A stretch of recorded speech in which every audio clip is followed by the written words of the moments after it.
Hello everyone, उम्मीद करता हूँ आप सभी लोग स्वस्थ हैं।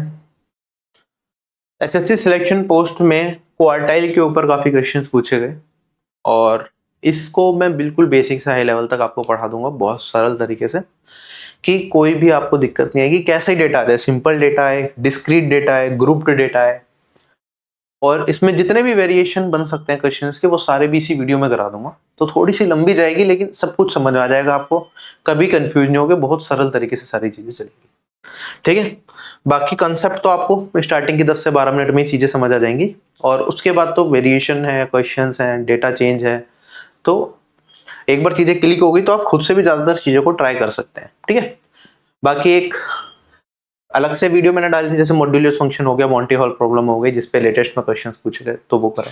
हालांकि ये क्वेश्चंस तो पहले से पता था, ये वीडियो भी मैंने बहुत पहले शूट कर ली थी, लेकिन अपलोड अभी करी है क्योंकि उस टाइम पे एक बार एग्जाम चल रहा था तो एग्जाम के बीच में लगा कि कराना पता नहीं सही है या नहीं है। और उसके अलावा दूसरी चीज ये है कि उसके बाद हम रिफॉर्म्स के लिए लगातार लड़ रहे हैं, वो अब भी लड़ रहे हैं, लेकिन अभी फिलहाल ये कि आगे जब तक चीजें क्लियर होती हैं तब तक के लिए जो चीजें आ रही हैं एग्जाम में आपको छोड़ के नहीं जाना, क्योंकि बाकी सभी लोग कर रहे हैं चीजें प्रिपेयर, और अगर आप नहीं करेंगे तो उसमें आपका लॉस है।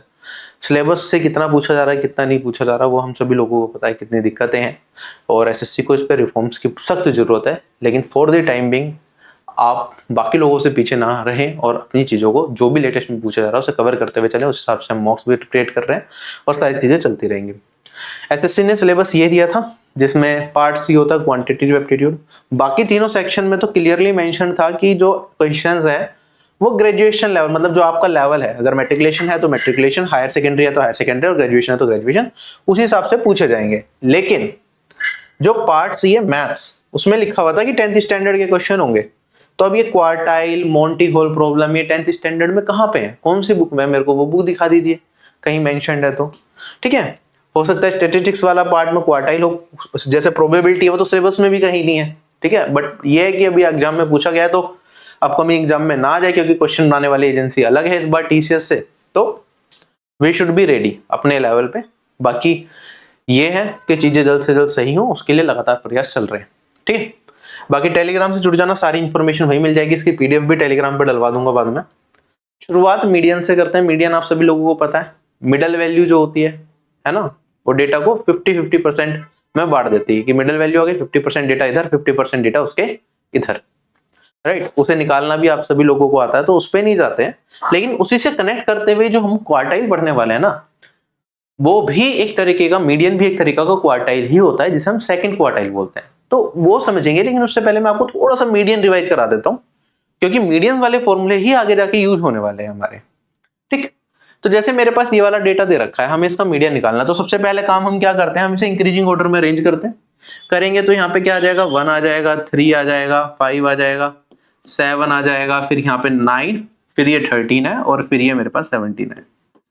इस तरीके से होगा, है ना। हमारा तरीका क्या होता है मीडियन निकालने के लिए, फॉर्मूला क्या होता है, ये होता है हमारा मीडियन। अगर नंबर ऑफ टर्म्स ओड हो तो हम पढ़ते हैं n+1 divided by 2 at term, और इवन हो तो हम अलग फॉर्मूला पढ़ते हैं। क्या हमें इवन के लिए अलग फॉर्मूले की जरूरत है? नहीं है। जो हम मीडियन का जनरली ओड टर्म्स वाला फॉर्मूला पढ़ते हैं, date is n+1 by 2th term, ये ही हमारा काफी होता है ओड इवन वैल्यूज के मीडियन निकालने के लिए। भी मैं कंसेप्ट समझाऊंगा आपको। तो यहाँ पे कितनी टर्म्स है, 1 2 3 4 5 6 7 टर्म्स है। तो 7+1 divided by 2 8, that is 4th term, तो मेरी मीडियन होगी ये 1 2 3 4, ये मेरी क्या हो गई, मीडियन हो गई, है ना। निकाल लिया, ये सबको आता है। अच्छा, इवन नंबर ऑफ टर्म्स हो तो हमने पहले फॉर्मूला पढ़ रखा था कि यार मीडियन होगी मेरे पास n/2 टर्म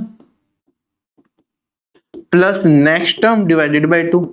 ये बचपन के हिसाब से ठीक है, बेसिक लेवल पे चीजों को छोटी क्लासेस में समझने के लिए ठीक है, बट इसकी जरूरत नहीं है। ये मल्टीपल फॉर्मूले फालतू के क्रिएट किए जाते हैं। मैं आपको सेम फॉर्मूला यूज करूंगा, n+1/2 टर्म, चाहे नंबर ऑफ टर्म्स इवन हो आप निकाल सकते हो। अब जैसे मेरे पास यहाँ पे कितनी टर्म्स हैं, 1 2 3 4 टर्म्स हैं, तो क्या मैं कह सकता हूँ 4+1 डिवाइडेड बाई 2th टर्म, ये क्या होगी, मेरी मीडियन होगी। तो ये आ गया 2.5th टर्म मीडियन होगी। अब भाई 2.5th टर्म कैसे निकालें, मेरे को फर्स्ट टर्म पता है, सेकंड टर्म पता है, थर्ड टर्म पता है, फोर्थ टर्म पता है। 2.5 टर्म इसके बीच में ही तो आएगी मेरे भाई, 2 और 3। तो दूसरी टर्म और जो तीसरी टर्म है, इन दोनों का क्या ले लो, एवरेज ले लो। वो क्या हो जाएगी मेरी भाई, 2.5 टर्म हो जाएगी। तो भाई इनका एवरेज क्या होगा, 3 + 5 डिवाइडेड बाई 2, ये हो गया 4। तो हमारा मीडियन निकल गया। तो जरूरी नहीं है हम इस तरीके से चीजों को पढ़ें, अभी हम क्वार्टाइल्स पढ़ेंगे तो उसमें भी हम यही काम करेंगे, ठीक है। अब मीडियन क्या कर रहा था, हमारे डेटा को यहाँ पे 50% मेरा डेटा इधर रह गया और 50% मेरा डेटा क्या रह गया, इधर रह गया। क्या मिडल पार्ट में स्प्लिट कर रहा था। अगर यहाँ पे भी 1 2 3 4 है, अगर मैं यहाँ पे वैल्यू रख देता हूँ 2.5, तो 50% डेटा इधर रह जाएगा, 250% डेटा इधर, 2.5 टर्म रख देता हूँ, या फिर यहाँ पे जो हमारे पास वैल्यू आ रही है, राइट, यही है मीडियन। अब इसी को यूज करके हम क्वार्टाइल के बारे में समझते हैं थोड़ा सा, कि क्वार्टाइल क्या होता है। देखो क्वार्टाइल में 3 चीजें होती हैं। एक होता है हमारा लोअर क्वार्टाइल जो Q1 बोलते हैं, एक होता है मीडियन जिसे हम Q2 बोलते हैं या फिर सेकंड क्वार्टाइल, और एक होता है हमारा थर्ड क्वार्टाइल Q3 जिसे हम अपर क्वार्टाइल भी बोलते हैं। Q1 क्या करता है, लोअर क्वार्टाइल इसे इसलिए बोलते हैं कि भाई इसके पीछे कितना डेटा है, 25% डेटा इधर है। देखो मेरे पास कोई भी डेटा सेट है, अगर मेरे को उसे क्या करना है, क्वार्टाइल का मतलब है चतुर्थक, मतलब 4 पार्ट में हमें डेटा सेट को स्प्लिट करना है। तो अगर एक पूरा डेटा सेट है उसे 4 पार्ट में स्प्लिट करना है, तो कितने कट लगाने पड़ेंगे, आप कहेंगे एक कट, दूसरा कट और तीसरा कट। अब ये कट हम इस तरीके से लगाते हैं कि सारी साइड ना डेटा डिस्ट्रीब्यूशन इक्वल रहे।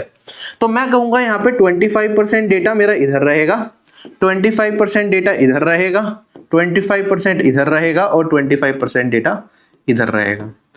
अच्छा आप देखेंगे 25 + 25 50% डेटा इधर आ गया और 50% इधर आ गया। तो ये Q2 क्या है, क्वार्टाइल 2 क्या है, ये मेरा कुछ और नहीं है, ये मेरा मीडियन ही है, ठीक है।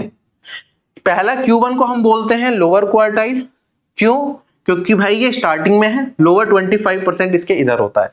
इसे अपर क्वार्टाइल बोलते हैं कि सबसे ऊपर वाला भी है और इसके इधर 25 होता है और इस साइड 75% डेटा होता है। ये बेसिक चीज है। अच्छा और क्या चीज आपको यहाँ पे गैदर करने वाली है भाई, क्वार्टाइल का काम क्या है, अगर Q1 और Q3 तक मैं जाता हूं, Q1 हो गया, Q2 हो गया, Q3 हो गया, इसके अंदर टोटल डेटा कितना आया भाई 25, क्या ये 50% डेटा को रिप्रेजेंट करता है।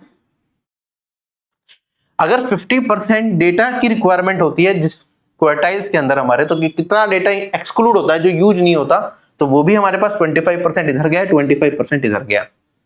क्या ये तीनों चीजें क्लियर हो गई। तो ये छोटा छोटा सा हमारा क्या है, क्वार्टाइल के बारे में हमने थोड़ा समझ लिया, ठीक है। Q1 क्या करेगा, लोअर 25 को बाकियों से अलग कर देगा, बाकी के 75% डेटा से, और Q3 जो हम अपर क्वार्टाइल बोलते हैं, ये टॉप 25% डेटा को बाकी से अलग कर देगा, ठीक। अब हम डेटा पे अगर इस्तेमाल करें तो कैसे करें, मैंने आपको मीडियन का फॉर्मूला बताया, जो 50% डेटा को हम अलग करते हैं, तो उसमें हम कह रहे थे कि उसका फॉर्मूला है n+1 divided by 2th term.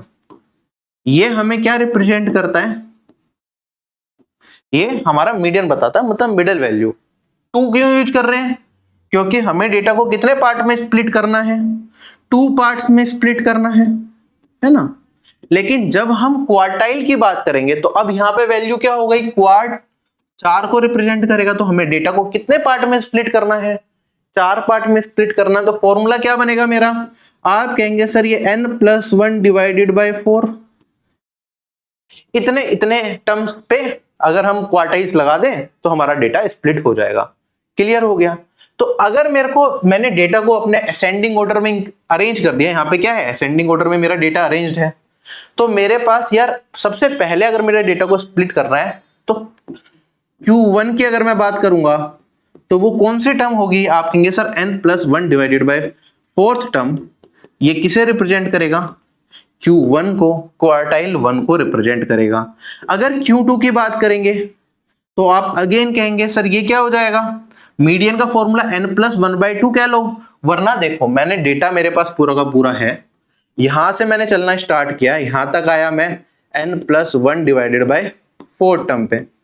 अब इतनी ही टर्म्स मैं आगे जाऊंगा तो मैं यहाँ पे Q1 पे पहुंचा हूं, यहां से स्टार्टिंग से, तो मैं कहूंगा इससे आगे भी क्या चले जाए, n+1/4 टर्म आगे चला जाए, तो इसमें n+1/4 टर्म को और ऐड करूंगा तो आप कहेंगे सर 2n+1 डिवाइडेड बाय 4, जो कि मेरे पास क्या आता है n+1 divided by 2, 2th term जो कि हम मीडियन की भी बात करते हैं, है ना।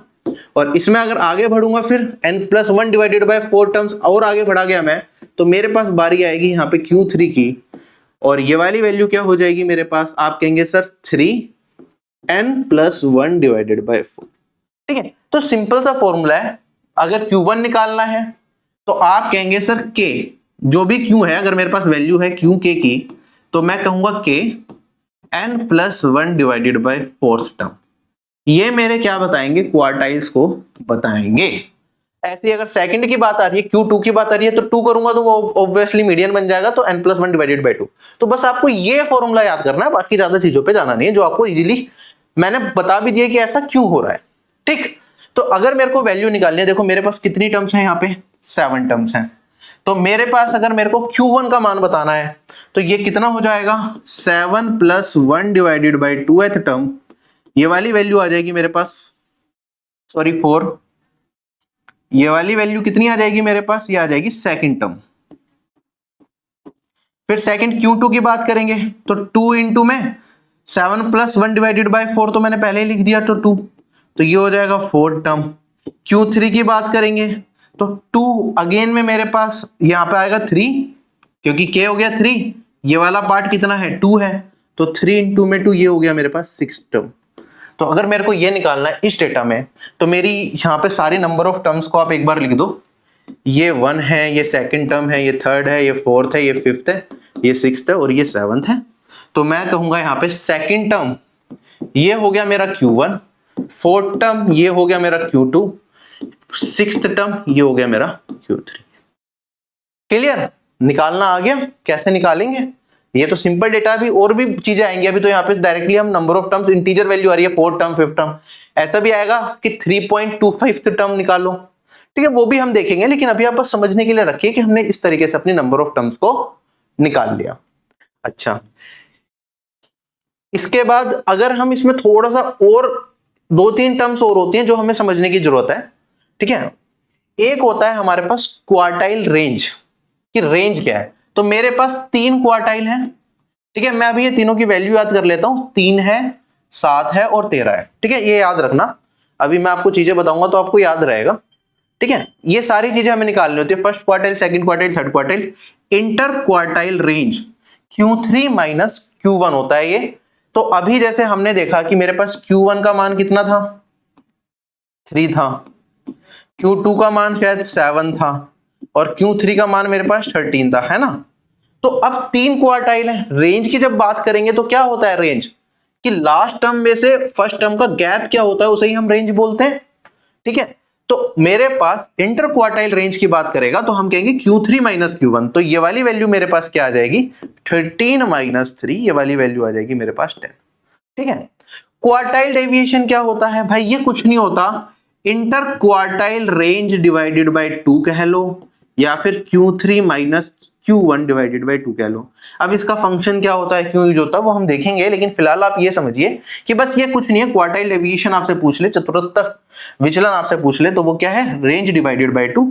तो ये वाला आंसर मेरे पास क्या आ जाएगा, 10 डिवाइडेड बाय 2, और ये वाली वैल्यू आ जाएगी 5। और एक होता है कोफिशिएंट ऑफ क्वार्टाइल डेविएशन।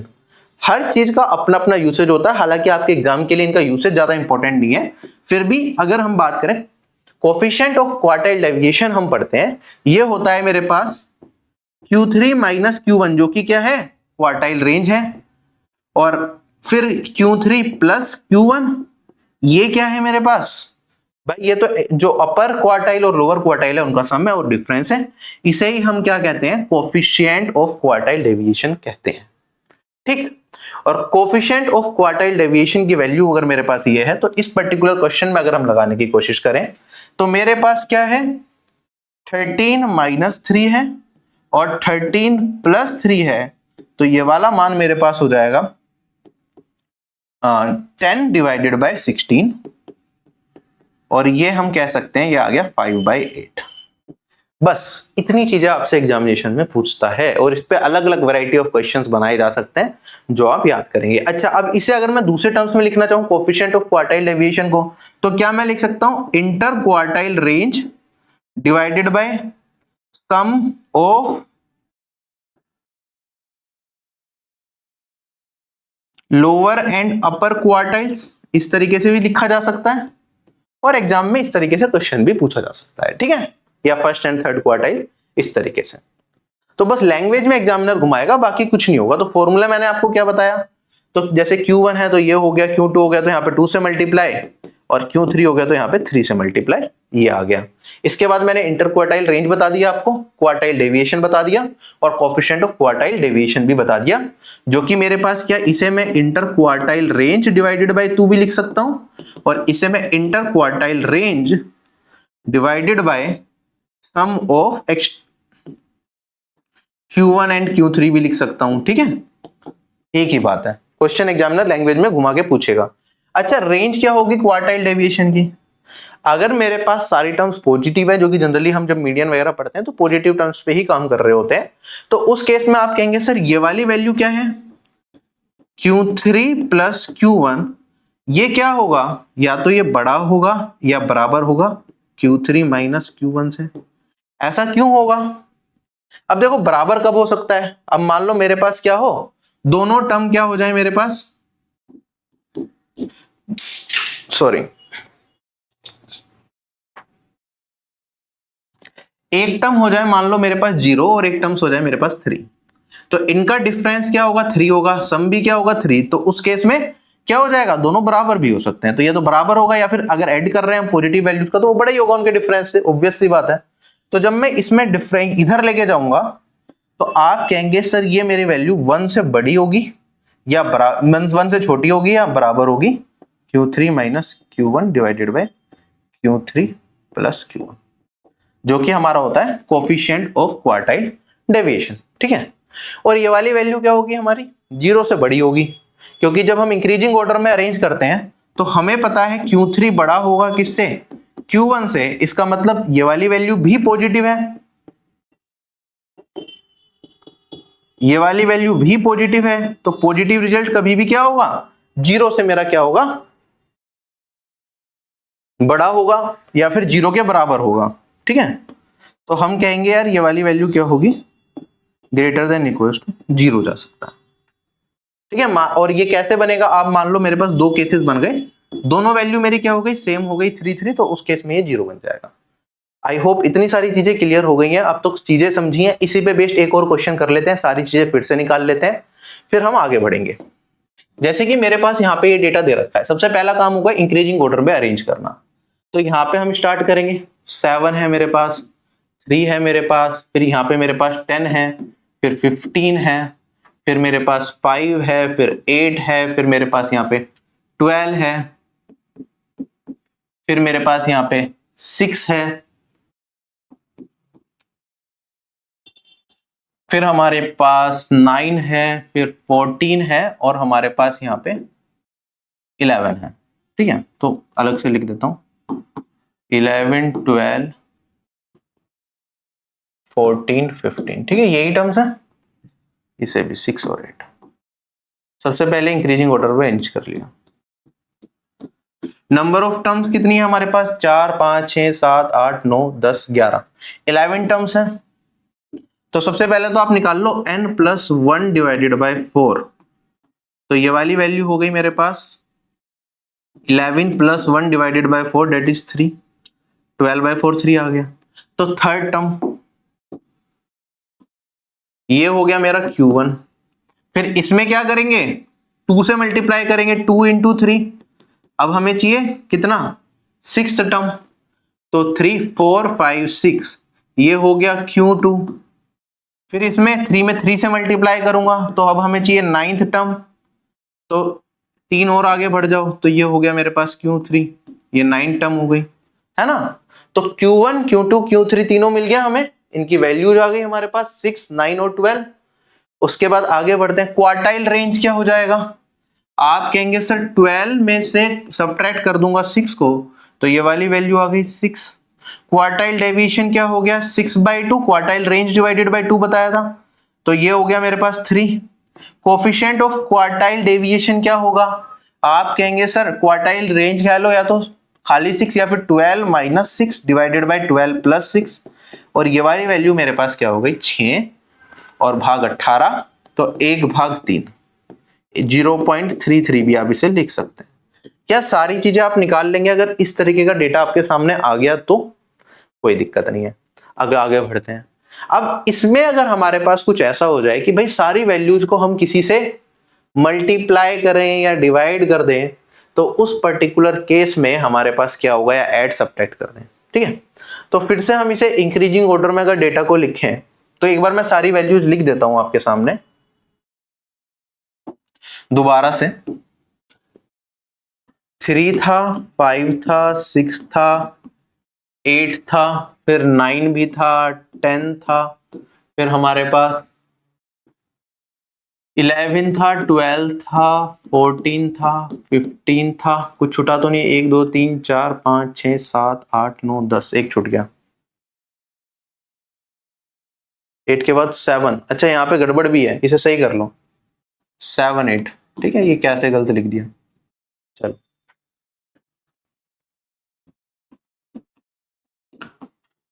ठीक है। तो हमने ये सारा डेटा लिख दिया। इसके बाद हमने ये निकाल लिया था कि भाई ये हमारा Q1 है, ये हमारा Q2 है, ये हमारा क्या है, Q3 है। ठीक है, तो यहाँ पे हम वैल्यू लिख देते हैं। फर्स्ट क्वार्टाइल है मेरे पास 6 9 12, inter quartile range 12 minus 6 6 divided by 2, ये हो गया मेरे पास 3, और यहाँ पे मेरे पास वैल्यू 6 डिवाइडेड बाय 6, इनका डिफरेंस हो गया, इनका सम हो गया 12, तो 6 डिवाइडेड सम हो गया 18, तो 6 डिवाइडेड बाय 18, ये वाली वैल्यू कितनी आ गई मेरे पास, 1/3 कह लो या आगे कुछ भी लिख सकते हो। तो ये सारी चीजें हमने निकाल ली, टाइम नहीं लगा। अब अगर सभी टर्म्स में हम 10 को ऐड कर दें तो क्या होगा? आप कहेंगे सर सारी वैल्यूज 10 से बढ़ जाएंगी ना मेरी, तो भाई ये 6 का क्या बन जाएगा, 16 बन जाएगा, ये 5 का क्या बन जाएगा, 15, ये 3 का क्या बन जाएगा, 13। क्या मेरे पास सारी की सारी चीजें वैसे ही चलती चली जाएंगी? क्या ऑर्डर मेरा जो इंक्रीजिंग ऑर्डर मैंने यहाँ पे बनाया वो सेम ही है, बस सारी वैल्यू बढ़ गई? तो मैं कहूंगा अगर सब में 10 को ऐड कर देता हूं मैं, तो उस पर्टिकुलर केस में क्या हो जाएगा, मेरे पास इन सारी वैल्यूज में मेरा 10 ऐड होता चला जाएगा। ठीक है, तो यहाँ पे मेरे पास ये 16 हो जाएगा, ये 19 हो जाएगा, ये 22 हो जाएगा, एंड सो ऑन। ये क्वार्टाइल्स की मैंने बात करी क्योंकि वो टर्म्स पर डायरेक्टली डिपेंडेंट है। लेकिन अगर रेंज की बात करेंगे तो रेंज में हम क्या निकालते हैं, डिफरेंस निकालते हैं। आप कहेंगे सर Q3 और Q1 का हम क्या करेंगे, डिफरेंस करेंगे। तो ये अब मेरे पास क्या हो गया, Q3 हो गया 12 प्लस 10 जो मैंने ऐड किया, और यहां पे मैं क्या कर रहा हूं, 6 प्लस 10। तो जो ये चीज हमने ऐड करी थी उसका कोई डिफरेंस नहीं पड़ेगा क्योंकि वो एलिमिनेट हो जाएगा। तो मेरा क्या रहेगा, कुछ भी चीज मैं ऐड कर रहा हूं मेरा उससे क्या होगा, क्वार्टाइल डेविएशन चेंज नहीं होगा, क्वार्टाइल रेंज चेंज नहीं होगी, and it will remain same, that is 6। कोई बदलाव नहीं आया। क्वार्टाइल डेविएशन में बदलाव आएगा क्या, नहीं आएगा, क्योंकि इसमें भी 2 से डिवाइड कर रहे हैं, तो 6/2 अगेन ये 3 आएगा। क्या ये चीज समझ में आई कि कोई भी चीज अगर मैं ऐड कर देता हूं तो उससे बदलाव नहीं आएगा। सेम अगर मैं सभी वैल्यूज में कोई चीज को सब्ट्रैक्ट करूंगा तो उसमें भी कोई वेरिएशन नहीं आएगा। तो ऐड हो या सब्ट्रैक्ट हो, क्वार्टाइल्स में बिल्कुल सेम चीज इंप्लीमेंट हो जाएगी, और जो क्या कहते हैं रेंज है उसमें कोई भी फर्क नहीं आएगा, रेंज विल रिमेन सेम। अगर कोफिशिएंट ऑफ क्वार्टाइल डेविएशन की बात करें तो इसमें आप देखोगे ऊपर तो रेंज ही है तो वो तो बदलेगा नहीं, Q3 माइनस Q1, तो ये तो एज इट इज 6 रहेगा। लेकिन जो बाकी वैल्यूज है, क्योंकि यहाँ पे भी 12 प्लस 10 हो गया और से 6 प्लस 10 है, इनका सम करूंगा तो इसमें बदलाव आएगा कोफिशिएंट ऑफ क्वार्टाइल डेविएशन में, और ये वाली वैल्यू क्या हो जाएगी मेरे पास, 22 प्लस 16। ठीक है, तो ये आपको सोल्व करना पड़ेगा, इट विल वेरी। जो चीज प्लस में हुई है वही चीज हमारी क्या होगी, माइनस में होगी। अगर मैं 6 में से अब सारी वैल्यूज में 10 घटा दूं तो 6 माइनस 10 ये -4 आ जाएगा। ये वाली वैल्यू मेरे पास 9 माइनस 10 ये -1 हो जाएगी, 12 माइनस 10 ये 2 हो जाएगी, 6 माइनस 10 सॉरी ये तो अब डिफरेंस आ गया। अगर आप डिफरेंस देखें अगेन इसमें से इसे घटाऊंगा तो 2 माइनस -4 ये मेरे पास 6 ही आएगा, फिर ये 3 ही आएगा, और ये वाली वैल्यू हमारी क्या हो जाएगी, चेंज हो जाएगी। ठीक है, तो हम रेंज तो 6 ही रहेगी, और अगर मैं यहाँ पे सम करता हूं तो मेरे पास -2 चला जाएगा। हालांकि नेगेटिव में हम वैल्यूज नहीं लेते हैं, जैसे कि हमने अभी थोड़ी देर पहले पढ़ा था, जो भी वैल्यूज हम नेगेटिव में कंसिडर नहीं करके चलते, लेकिन बस समझाने की दृष्टि से मैंने आपको बताया कि इस तरीके से चीजें चलेंगी। हमारी वैल्यू जब भी हम मीन मीडियन मोड वगैरह पढ़ते हैं तो हम नेगेटिव वैल्यूज पे काम नहीं कर रहे होते हैं। ठीक है, एसएससी में आगे बढ़ते हैं। ऐसे अगर मैं सभी डेटा को क्या कर दूं, तो मैं इसमें लिख देता हूं। अब इसे हम के की टर्म्स में लेके चलें क्या, या फिर अभी यही देखो, अगर मैं सभी टर्म्स में के से मल्टीप्लाई कर दूं तो आप कहेंगे सर पहली टर्म 3 है, तो ये 3k हो जाएगी, फिर ये 5k हो जाएगा, फिर मेरे पास यहाँ पे ये 6k हो जाएगा। क्या इस तरीके से चीजें चलती रहेंगी सारी की सारी? तो जिस टर्म से मैं मल्टीप्लाई करूंगा क्वार्टाइल्स में तो उतना ही फर्क पड़ जाएगा। ठीक है, तो ये 6k हो जाएगा मेरे पास, ये 9k हो जाएगा, ये 12k हो जाएगा।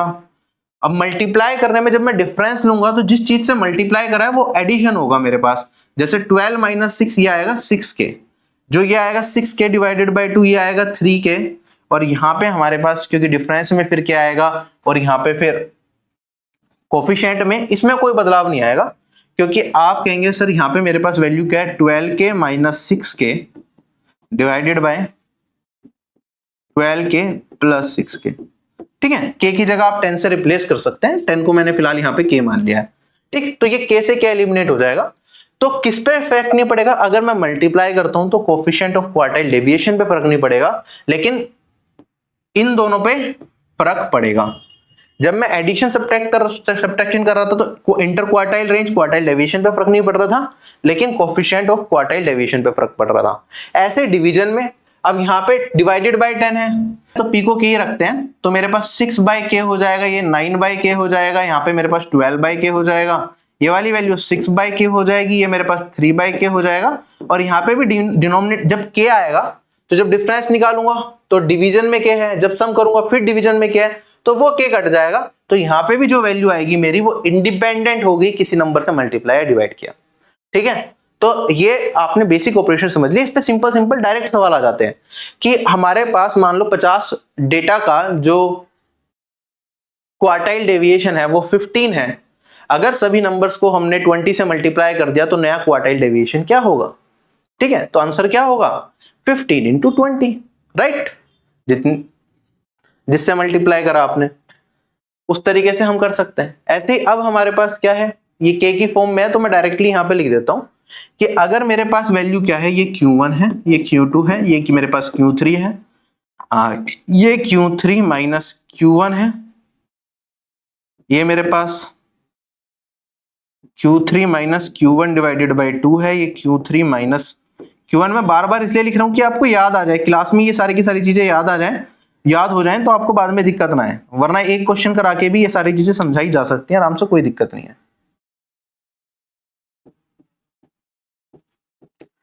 इतना पार्ट क्लियर हो गया। अब इसमें अगर k को मैंने ऐड कर दिया तो मैं कहूंगा यहाँ पे Q1 plus k, Q2 plus k, Q3 plus k, इस पे कोई चेंज नहीं रहेगा तो Q3 माइनस Q1 ही रहेगा, Q3 minus Q1 divided by 2 ही रहेगा, और इसमें चेंजेस डिफरेंस में तो नहीं आएंगे, यहाँ तो Q3 माइनस Q1 ही है, लेकिन यहाँ पे दोनों में हम k ऐड कर रहे हैं तो Q3 plus Q1 plus 2k हो जाएगा। k को सब्ट्रैक्ट कर दिया तो Q1 minus k, Q2 minus k, Q3 minus k, range पे कोई फर्क नहीं पड़ेगा, Q3 माइनस Q1 है, ये Q3 minus Q1 divided by 2 है, और इसमें अगर k सब्ट्रैक्ट किया है तो डिफरेंस में तो हालांकि फर्क नहीं पड़ेगा क्योंकि k से k कट जाएगा, लेकिन यहाँ पे Q3 प्लस Q1 और यहाँ पे मेरे पास आ जाएगा माइनस 2k। अगर मैं प्रोडक्ट कर रहा हूं तो Q1k है, Q2k है, Q3k है, अब इसमें भी k से मल्टीप्लाई हो जाएगी Q3 माइनस Q1, इसमें भी k से multiply Q3 minus Q1 divided by 2, इसमें कोई फर्क नहीं पड़ेगा, ये Q3 minus Q1 divided by Q3 plus Q1 ही रहेगा। ठीक है, अब ये k मल्टीप्लीकेशन है तो डिवीजन में आप अपने आप खुद से लिख लेना, बात वही है। तो कोई भी क्वेश्चन बनेगा कंफ्यूज नहीं होना, ये सारा हमने मीन मीडियन मोड वे सारी चीजें पहले भी देखी है।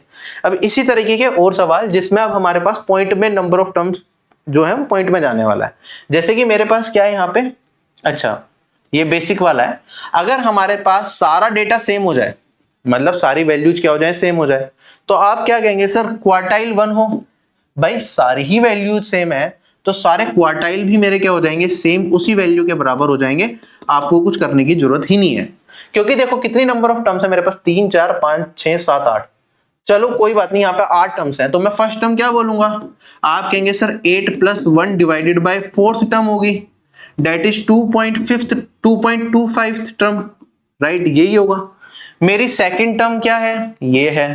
थर्ड टर्म क्या है, ये है। तो भाई इनके बीच में अगर कोई टर्म्स होती, मैं इस डेटा को स्प्लिट भी करता टर्म्स के बीच में, तो वो वाली वैल्यू भी तो मेरी सेम ही रहती, 3 आती, क्योंकि इनमें कुछ गैप ही नहीं है।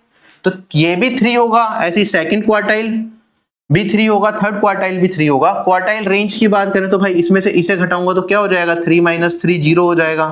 क्वार्टाइल डेविएशन 0 डिवाइडेड बाय 2 0 हो जाएगा। कोफिशिएंट ऑफ क्वार्टाइल डेविएशन क्या होगा, ये भी आप कहेंगे सर 0 हो जाएगा, क्योंकि 3 - 3 डिवाइडेड बाय 3 + 3, तो 0/6, ये वाली वैल्यू क्या आ गई मेरे पास, 0 आ गई।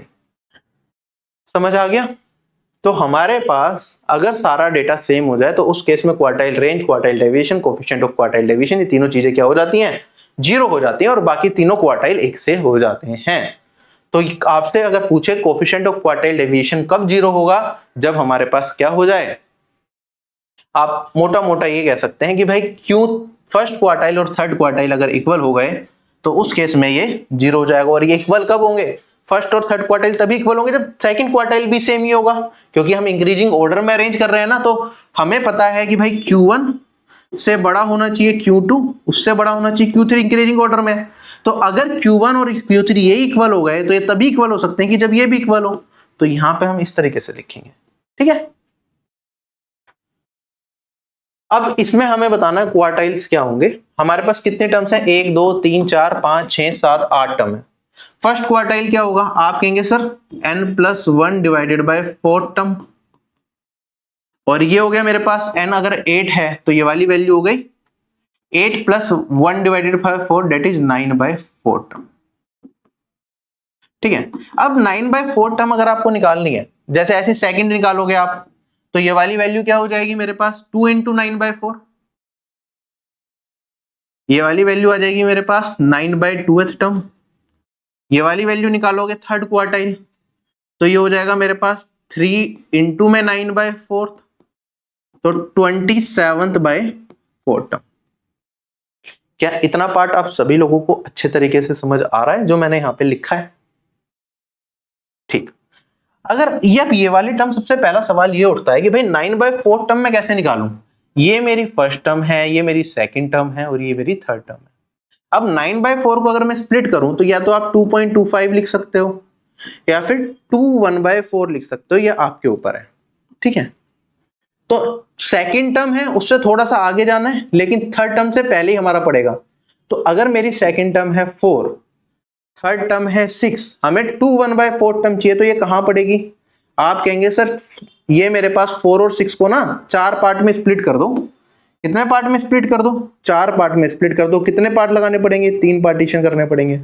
तो ये 4 और 6 में जाना है 4 पार्ट में। इनका रेंज कितना है, 4 और 6 का गैप है 2 का, 2 डिवाइडेड बाय 4 मैं कह सकता हूं 0.5।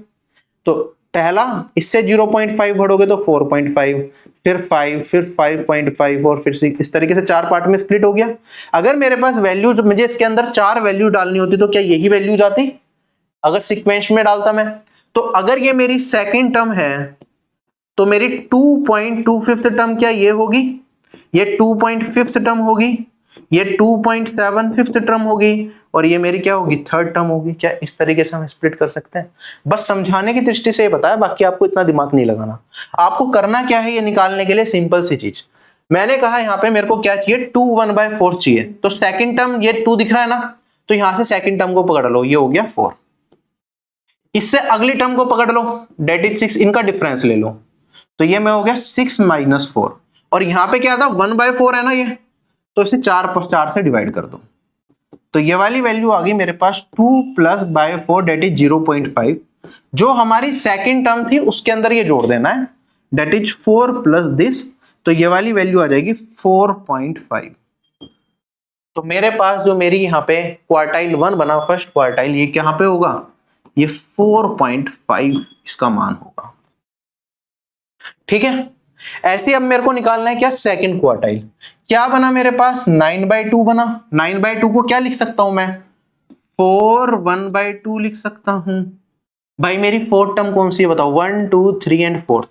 फोर्थ टर्म हो गई ये, तो मैंने कहा इसकी वैल्यू क्या होगी 8 प्लस इससे थोड़ी सी ज्यादा, फिफ्थ टर्म क्या है 10, तो इन दोनों का डिफरेंस 10 माइनस 8 और कितना यहाँ पे क्या था मेरे पास 2, इसे कर दो 2 से डिवाइड, तो ये आ गया मेरे पास यहाँ पे 8 प्लस 1 डेट इज 9, तो यहाँ पे मेरे पास सेकंड क्वार्टाइल का मान क्या हो जाएगा 9 हो जाएगा। वरना हमने कहा कि भाई मेरे पास ये पहले 4 था, 4 से हमें फोर्थ टर्म ये हो गई, इससे आधी टर्म और आगे जाना है, फिफ्थ टर्म ये है, तो इन दोनों का गैप कितना है 2 का है, इसे 2 पार्ट में स्प्लिट करना है, तो 2 डिवाइडेड बाई 2 कितना आया 1 आया, तो भाई इससे एक आगे बढ़ जाओ तो ये आ गया 9, तो ये मेरी क्या होगी 4.5 टर्म होगी। समझ आ गया? कोई फॉर्मूले वगैरह याद नहीं करने यार इन चीजों के लिए, हर चीज में क्या क्या फॉर्मूला लगाना, अपना मीडियम दिमाग से करो, अपना क्वेश्चन में कुछ भी नहीं होगा।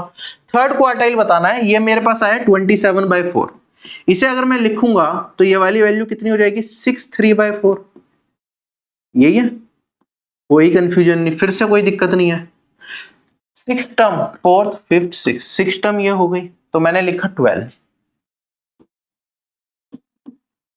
प्लस, अब यहां पे मुझे 3/4 पार्ट में जाना है, इन दोनों का डिफरेंस कितना है मेरे पास 14 माइनस 12, इसका 3/4 हिस्सा करना है, अभी इसका आधा हिस्सा कर रहा था तो 1/2 इनटू में 3/4 जो आपका यहाँ पे एक्स्ट्रा बच गया था, पॉइंट वगैरह में जाओगे तो फंसे रह जाओगे, इस तरीके से करो आराम से। तो मेरे पास ये वाली वैल्यू 12 प्लस, अब यहाँ पे बचा 2, इससे काट दूंगा तो 2 1.5, तो ये वाली वैल्यू क्या होगी मेरे पास 13.5, क्या ये होगा? तो मेरा थर्ड क्वार्टाइल भी यहाँ पे निकल गया। अगर चीजें समझ आ रही हैं तो हम आगे बढ़ते हैं, कुछ भी नहीं है इन सवालों में, बहुत ही ज्यादा आसान सवाल है, ये निकालना, आपका कंसेप्ट क्लियर होगा तो फंसोगे नहीं। फॉर्मूले कितने याद कर लोगे यार, फॉर्मूले की लिमिट होती है, आप बहुत ज्यादा फॉर्मूले नहीं याद कर पाओगे, ठीक है। तो हमने क्या करा, Q1 निकाल लिया, Q2 निकाल लिया और अपना हमने यहाँ पे Q3 को भी निकाल लिया। अब क्वार्टाइल रेंज मेरे को बतानी है, तो 13.5 में से 4.5 को घटा देंगे, तो ये वाली वैल्यू आ जाएगी मेरे पास 9।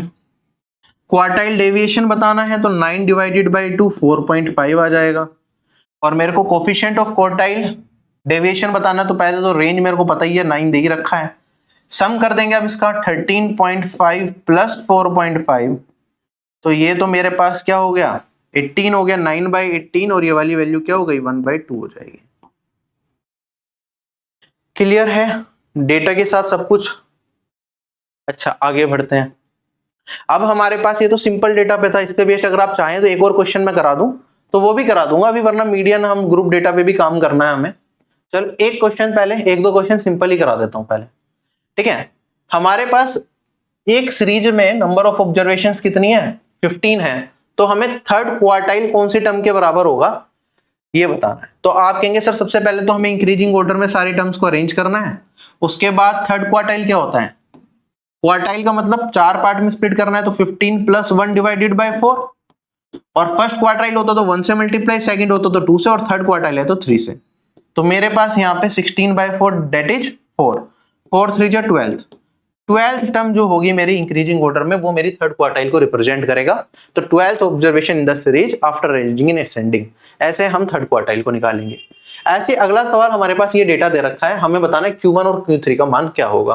कैसे करेंगे, कितनी वैल्यूज है 1 2 3 4 5 6 7 8 वैल्यूज है अगेन, तो हम कहेंगे sir 8 plus 1 divided by 2 sorry 4, ये मेरे को रिप्रेजेंट करेगा फर्स्ट क्वार्टाइल, ये हो गया 9/4 जिसे मैं क्या लिख सकता हूं 2 1/4 लिख सकता हूं।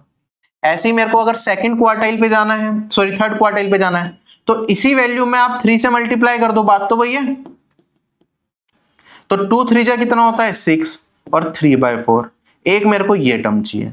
अब इनका मान कैसे निकालेंगे, आप कहेंगे सर पहली टर्म दूसरी टर्म, ये हो गया, दूसरी से हमें आगे बढ़ना है, तो सेकंड टर्म कितनी है 49, तो 49 2 की जगह लिख दिया।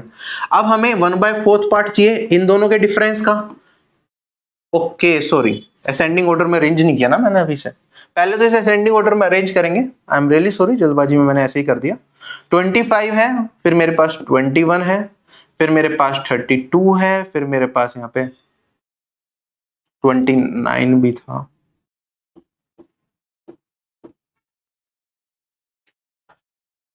49, 52, 57 और यहाँ पे हो गया 64।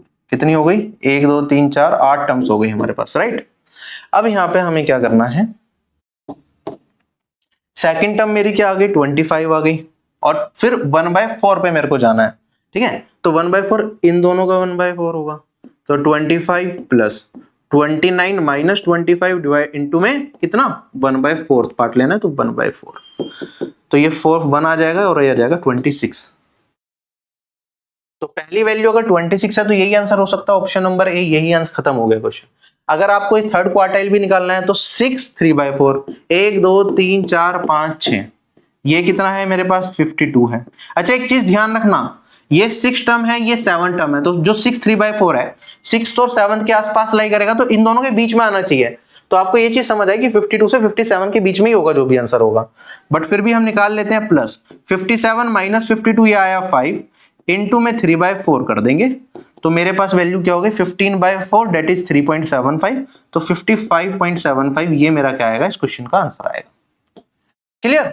तो कोई भी सवाल हो, कंसेप्ट क्लियर होगा। मेरा हमेशा फोकस फॉर्मूले पे ना होके कंसेप्ट पे होता है, क्योंकि एग्जाम में जब आप देने जाओगे ना, इतनी सारी चीजें आपको पढ़ के जानी है, बहुत सारे फॉर्मूले आप कभी भी याद नहीं कर पाओगे, ठीक है। चलिए, बाकी इंटर क्वार्टाइल रेंज ये सारी चीजें बहुत आसान है, तो उसके क्वेश्चंस हम देख लेंगे, लेकिन बाद में अब हम आते हैं ग्रुप्ड डेटा पे। अगर मुश्किल वैल्यूज कई बार ऐसा इस तरीके का डेटा आपको दिखे तो आप किस तरीके का निकालेंगे?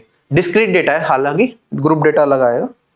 चलो, इसमें क्या है हमारे पास? मार्क्स है और नंबर ऑफ स्टूडेंट्स हैं, फ्रीक्वेंसी कह सकते हैं, जिसे बारंबारता कह सकते हैं, कि भाई 2 स्टूडेंट्स हैं जिनके 10 नंबर हैं, 3 स्टूडेंट हैं जिनके 20 नंबर हैं, 5 स्टूडेंट हैं जिनके 30 नंबर हैं, 4 स्टूडेंट जिनके 40 नंबर और 6 स्टूडेंट हैं जिनके 50 नंबर हैं। इसमें हमें ये सारी की सारी चीजें निकालनी है कि क्या क्या होगा। अच्छा, अगर इस डेटा को मेरे को रिप्रेजेंट करना हो तो मैं कैसे करूंगा? इसका मतलब क्या? ये डेटा एक्चुअली में कैसा था कि 10 स्कोर करने वाले 2 स्टूडेंट, 20 स्कोर करने वाले कितने स्टूडेंट? 3 स्टूडेंट, उसके बाद 30 स्कोर करने वाले 5 स्टूडेंट। कुछ इस तरीके से मेरा ये डेटा जा रहा है। तो आपको डेटा समझ में आ गया?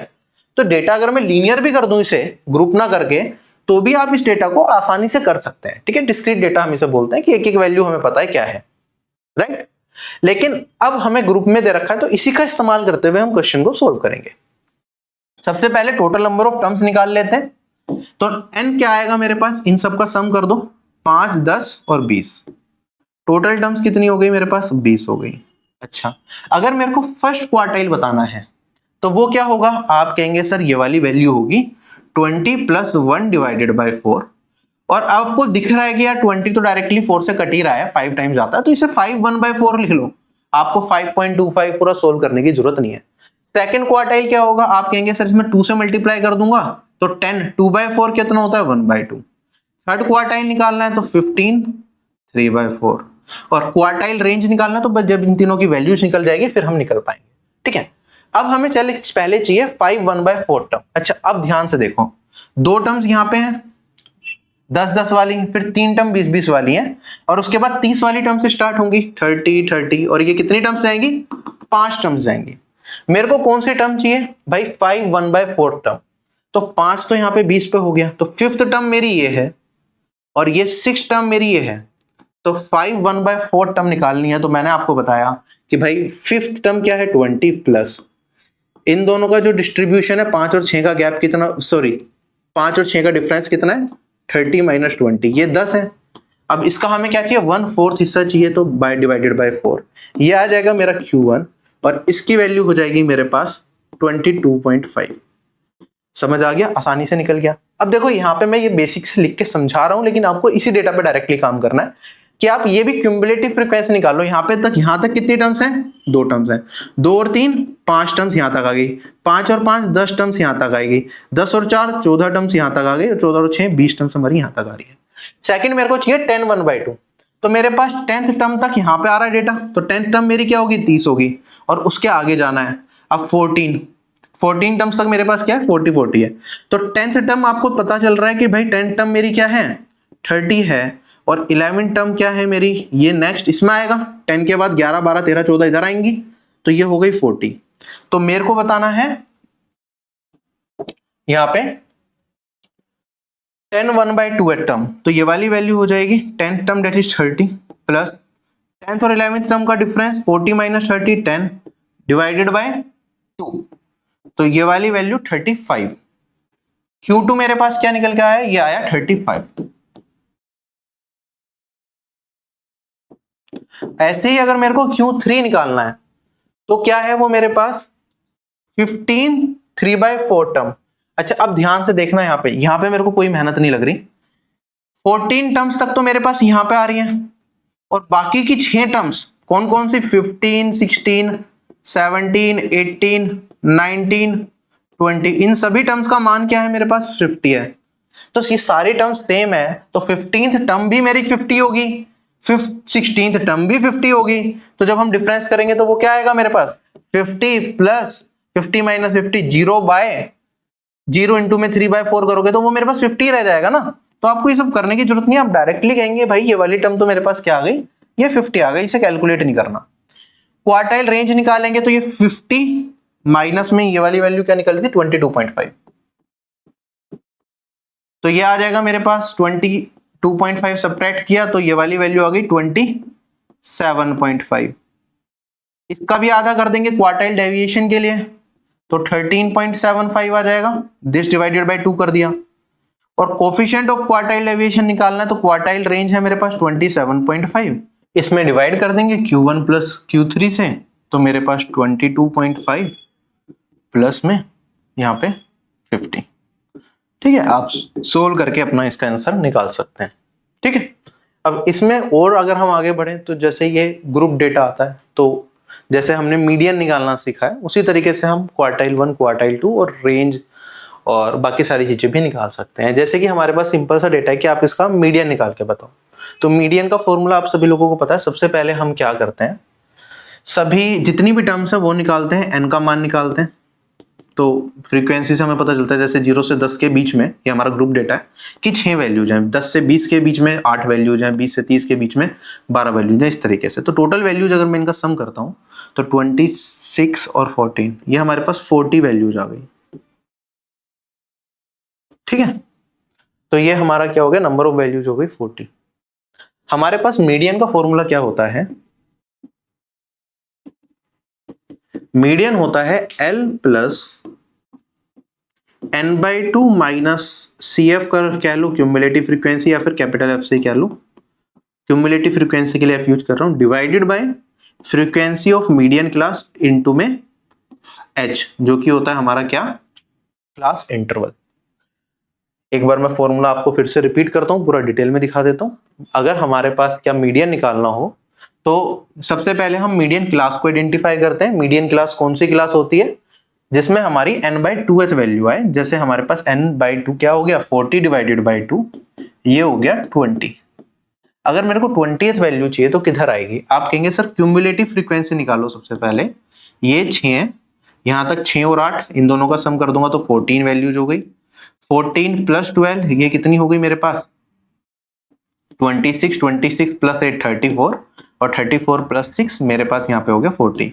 तो मतलब इसका मतलब ये होता है कि यहाँ तक 14 वैल्यूज है, यहाँ तक 26 वैल्यूज है। ये तो n/2 मेरा क्या है 20th वैल्यू, वो किस में पड़ रहा है 14 तक तो ये इसमें है, तो 15 से लेके 26 तक वैल्यूज इधर जाएंगी, तो हम इसे बोलते हैं अपनी मीडियन क्लास। तो हमारा फॉर्मूला क्या कहता है, lower limit of the median class. तो हमारी जो मीडियन है वो इसी में पड़ेगी, तो लोअर लिमिट क्या है 20। ठीक है, ये जहां से स्टार्ट होता है इसे लोअर लिमिट बोलते हैं, इसे अपर लिमिट, प्लस n/2 क्या है 20 माइनस क्यूमुलेटिव फ्रीक्वेंसी क्या होता है यहाँ पे इस पर्टिकुलर केस में, कि जो तुम्हारी क्लास की फ्रीक्वेंसी है उससे प्रीसीडिंग क्लास तक कितने वैल्यूज आए हैं। ठीक है, तो टोटल कितना आए हैं हमारे पास 14 आए हैं क्यूमुलेटिव फ्रीक्वेंसी, वरना 6 प्लस 8 करके भी आप निकाल सकते हैं। तो इसे हम बोलते हैं, मैं लिख देता हूं क्यूमुलेटिव फ्रीक्वेंसी, या कैपिटल F से भी डिनोट कर लो इसे। जो हमारी क्लास, इसे हम बोलते हैं मीडियन क्लास, इसे lower limit of median class बोलते हैं, इसे बोलते हैं frequency of the median class. और इनका जो डिफरेंस होता है 30 माइनस 20, ये हो गया 10, इसे हम बोलते हैं H से डिनोट करते हैं। ठीक है, रेंज कह लो या हाइट ऑफ क्लास कह लो, कुछ भी कह सकते हो। तो 20 माइनस 14 डिवाइडेड बाय हमारी क्लास की वो कितने हैं 12 है, इनटू में अगर हम बात करते हैं यहाँ पे आगे तो हाइट है 10। इसे सॉल्व करके हम अपना क्या बताएंगे क्वेश्चन का आंसर। तो ये वाली वैल्यू हो जाएगी मेरे पास 20 प्लस 6/12 डेट इज 1/2 इंटू में 10, तो ये आ जाएगा 5, तो 25। तो मीडियन क्या निकलेगा 25। इस पे बेस्ड बहुत सवाल आपके एग्जाम में पूछे जाते हैं। ऑप्शंस थोड़े से ठीक कर लेना, ठीक है, ऑप्शंस में देयर आर सम एरर्स, तो इसे 25 कर लो एक ऑप्शन को। तो हमारी मीडियन क्या हो गई, ये हो गए 25। आगे बढ़ते हैं। अब इसी तरीके से जैसे हमें यहाँ पे क्या निकालना था, मिडल टर्म निकालना था, तो हमने n/2 को यूज किया। जब हम क्वार्टाइल्स की बात करते हैं तो हमें क्या करना पड़ेगा, यहाँ पे बस फॉर्मूले में कोई बदलाव नहीं आएगा। मीडियन क्या होता है मेरा, Q2 होता है। तो क्या मैं इसे लिख सकता हूं, इसी फॉर्मूले को चेंज कर देता हूं। मैं कहता हूं कि L प्लस मेरे पास, अब 2 पार्ट में स्प्लिट कर रहा था तो n/2, 4 पार्ट में करूंगा अगर क्वार्टाइल 1, क्वार्टाइल 2, क्वार्टाइल 3, क्वार्टाइल 4 निकालना है तो n/4 हो गया। इनटू में कौन सा क्वार्टाइल है, तो यहां पे मैं कह सकता हूं कि Qk का मान अगर मैं निकाल रहा हूं तो ये हो जाएगा, k में यहां पे मल्टीप्लाई कर दो, क्वार्टाइल 2 निकालना है तो 2 आएगा, तो n/4 काट के n/2 बचेगा मेरे पास। और प्लस माइनस में मेरे पास यहाँ पे क्यूमुलेटिव फ्रीक्वेंसी प्रीसीडिंग क्लास की डिवाइडेड बाय फ्रीक्वेंसी और इनटू में h। ये मेरा फॉर्मूला रहता है कोई भी क्वार्टाइल निकालना हो। यहाँ पे मीडियन जो हमने निकाला वो क्वार्टाइल 2 है, क्वार्टाइल 1, क्वार्टाइल 4 कुछ भी निकालना हो हम इस फॉर्मूले को यूज करके आराम से निकाल सकते हैं। और हमें मीडियन क्लास कौन सी पता चलेगी या क्वार्टाइल क्लास हमें कैसे पता चलेगी, वो आप कहेंगे सर के n/4 से मेरे को ये पता चलेगा कि जो मेरा क्वार्टाइल है वो कौन सी क्लास में लाइक कर रहा है। ठीक है, एक दो क्वेश्चंस करेंगे तो चीजें और क्लियर हो जाएंगी। जैसे हमारे पास ये डेटा दे रखा है, ठीक है, हमें इसमें सारी की सारी चीजें बतानी है कि first quartile, second quartile, third quartile. हालांकि सेकंड क्वार्टाइल तो हम ऑलरेडी निकाल चुके हैं, तो ये वाली वैल्यू तो मैं लिख ही देता हूं आपके सामने। जो मीडियन होता है वही हमारी सेकंड क्वार्टाइल होता है, तो ये वैल्यू तो आ चुकी है 25। बाकी निकाल लेते हैं। सम मेरे पास 40 आया, मैंने यहाँ पे n/4 किया तो ये वाली वैल्यू आ गई 10। तो अगर n/4 मेरे पास यहाँ पे 10 निकल के आया है तो मेरे पास क्यूमुलेटिव फ्रीक्वेंसी निकालो, यहां तक 6 वैल्यूज है, 6 और 8 14 वैल्यूज। तो 10 6 से बड़ा है लेकिन 14 से छोटा है, तो मेरे पास क्वार्टाइल 1 की क्लास क्या रहेगी, ये रहेगी। इसके बाद यहाँ पे Q1 की बात करूंगा तो हमने क्या करा, इसमें 1 इंटू 10 करा तो 10 रेंज में जाएगा। 10th टर्म कह सकते हैं, या तो कंफ्यूज मत होइएगा। Q2 में करेंगे तो 2 इंटू 10 20th टर्म, वो तो हम ऑलरेडी निकाल चुके हैं। Q3 में जाएंगे तो 3 इंटू में 10, ये वाली वैल्यू हो जाएगी मेरे पास 30th टर्म। अब 30th टर्म निकालने के लिए हमें क्या करना पड़ेगा, ये 14 में 12 26 34 और ये हो गया मेरे पास 40। तो 26 के आगे की टर्म 34 के बीच में इधर जा रही हैं, तो ये मेरे क्वार्टाइल 3 मेरा इसके अंदर पड़ेगा। ठीक है, क्या इतना पार्ट समझ में आ गया? अब हमें सोल्व करना है, तो मैंने ये वैल्यूज निकाल ली ना, तो बस इसे याद रखो 10th है, n/4 क्या हुआ 10 हुआ। अगर मेरे को Q1 का मान निकालना है तो Q1 का मान क्या होगा, lower limit of that class that is 10 plus Q/4 था क्या मेरे पास 10th टर्म निकालनी थी, उसमें माइनस में क्यूमुलेटिव फ्रीक्वेंसी प्रीवियस क्लास की डेट इज माइनस में 6 डिवाइडेड बाय जो मेरी क्लास है इसकी फ्रीक्वेंसी डेट इज 8 और इनटू में मेरे पास क्लास इंटरवल कितने का है 10 का है। तो सोल्व करके अपना आंसर निकाल लेंगे हम, और मेरे पास वैल्यू आएगी यहाँ पे 4/8 2 से काटूंगा 5, तो 10 प्लस 5 ये वाली वैल्यू हो गई 15। कोई कंफ्यूजन बिल्कुल भी नहीं होनी चाहिए। ठीक है, इसके बाद आगे बढ़ते हैं। अगर मेरे को Q3 निकालना है तो भाई इसकी लोअर लिमिट है 30 प्लस अगर यहाँ पे वो वाला पार्ट निकालता हूं मैं तो 3 इंटू में n/4 40/4, ये मेरा 30 आया था ना, 30 टर्म हमें निकालनी है। तो जोन से टर्म निकालनी है यहाँ पे बेसिकली आपको कोई लिखना है, तो 30 माइनस क्यूमुलेटिव फ्रीक्वेंसी से पीछे तक की कितनी है 26 है, इसकी रेंज कितनी है अगेन मेरे पास 8 मतलब इसकी फ्रीक्वेंसी कितनी है अगेन 8 आ रही है, और हाइट कितनी है मेरे पास 10। तो यहाँ पे हम यहाँ पे ये वाली वैल्यू निकाल लेंगे। आप देखेंगे 4/2 और ये मेरे पास 35 आ गया। बहुत सिंपल वैल्यूज थी तो इजीली हो गया, वरना ये मिडल वैल्यू आपको डायरेक्टली ऐसे नहीं मिलता। हमने सिंपल डेटा रखा है जिससे कि समझने में दिक्कत ना है। तो मेरे पास सारी वैल्यू मिल गई। ये है भाई 15, ये 25 है, ये मेरे पास 35 निकल के आया है। क्वार्टाइल रेंज कितना हो जाएगा, इसमें से इसे घटाऊंगा 35 माइनस 15 ये आ जाएगा 20। क्वार्टाइल डेविएशन 20 डिवाइडेड बाय 2 ये आ जाएगा मेरे पास 10। कोफिशिएंट ऑफ क्वार्टाइल डेविएशन तो 35 माइनस 15 ये तो है 20 डिवाइडेड बाय 35 प्लस 15 ये है मेरे पास 50 तो 20 बाय 50 और ये वाली वैल्यू क्या आ जाएगी 2/5 कह लो या फिर 0.4 कह लो। क्या क्वेश्चन सभी लोगों को अच्छे तरीके से समझ में आ गया? बाकी डेफिनेशन पे अगर कोई सवाल आपके एग्जाम में पूछे जाते हैं तो आप इस तरीके से जान सकते हैं कि इंटर क्वार्टाइल रेंज क्या होता है। ये मेजर है टेस्टिकल डिस्पर्जन का जो डिस्क्राइब करता है spread of 50% middle data set को।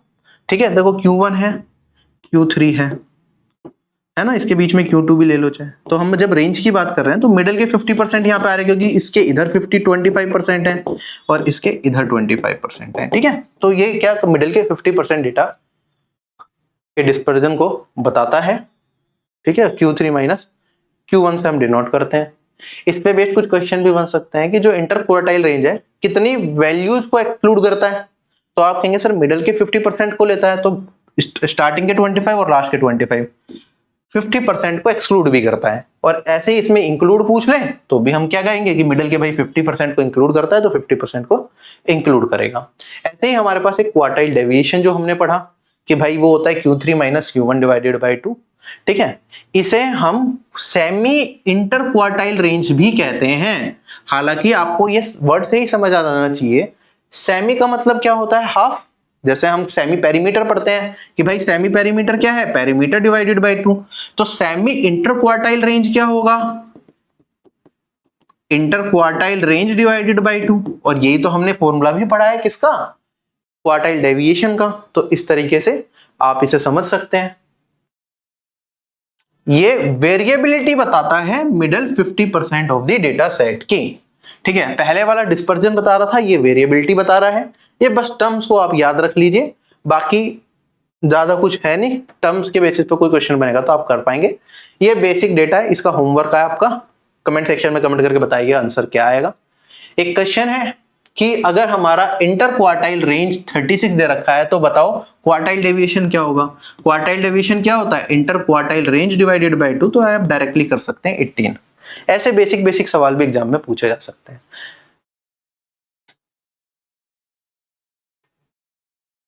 ठीक है, तो यहाँ पे हमें डेटा में दे रखा है कि जो 7 different kind of breakfast cereals हैं वो कितनी कैलोरीज देते हैं पर सर्विंग, तो उसका डेटा है। तो हमें बताना है इसका क्वार्टाइल डेविएशन क्या होगा। तो कैसे निकालेंगे क्वार्टाइल डेविएशन निकालने के लिए सबसे पहले आपको क्वार्टाइल रेंज निकालनी पड़ेगी। उसके लिए क्या करना पड़ेगा Q1 और Q3 का मान आपको चाहिएगा। तो यहाँ पे कितनी वैल्यूज हैं 3 4 5 6 7 वैल्यूज है। पहले असेंडिंग ऑर्डर में अरेंज करेंगे। तो ये 80 हो गया, फिर 100 हो गया, फिर 100 हो गया, फिर 110 हो गया, 130 हो गया, फिर 190 हो गया और 200 हो गया। शायद यही है, देख लेना एक बार रेंज। ठीक है, कितनी है 4 और 3 7 वैल्यूज हैं। तो 7 + 1 8 डिवाइडेड बाई 2 4 हो गया, 8 डिवाइडेड बाई 4 सॉरी, तो ये हो गया 2। तो क्वार्टाइल 1 क्या होगा मेरे पास Q1, फिर सेकंड है, फिर फोर्थ होगा ये Q2 और ये होगा मेरे पास Q3। रेंज निकालनी है तो इनका डिफरेंस 190 माइनस 100 90 और डेविएशन निकालना है तो 2 से डिवाइड, तो ये हो गया 45। ऐसे ही करा है ना सभी लोगों ने, कोई बड़े मेथड पे तो नहीं चले गए। ठीक है, फर्स्ट सेकंड और थर्ड क्वार्टाइल दे रखा है हमें, तो हमें बताना है क्वार्टाइल डेविएशन क्या होगा।